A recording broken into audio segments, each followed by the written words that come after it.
সালামু আলাইকুম, শুভ দুপুর। সবাই কেমন আছেন? আবার চলে আসলাম নতুন একটা ভিডিও নিয়ে। আজকে আমি শেয়ার করছি আমার বাজারের একটা ভিডিও। আর আজকে আমার এই যে অনেকগুলো বাজারে নিয়ে এসছি।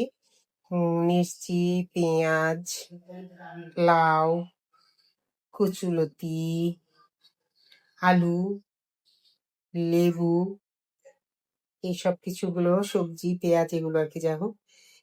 বাসায় আসলে বাজারটা শেষ হয়ে গেলে খুবই ঝামেলা মনে হয়। আর এই যে বাজারগুলো গুছিয়ে নিচ্ছি, এই যে পেঁপেগুলো গুছিয়ে নিলাম, নিলাম লেবু, এই যে সব কেটে নিলাম, ঢেঁড়স। আজকে আমার বাজারটা মূলত সবজি আর পেঁয়াজ, ধনেপাতা, এই তো এই বাজারগুলো আজকে করে এনে সব অর্গানাইজ করে ঠিক করে রাখছি। ভিউয়ার্স, ভিডিওটি ভালো লেগে থাকলে লাইক, কমেন্টস আর শেয়ার দিয়ে পাশেই থাকবেন। আবারও দেখা হবে পরবর্তীতে নতুন কোনো ভিডিও নিয়ে। আল্লাহ হাফেজ।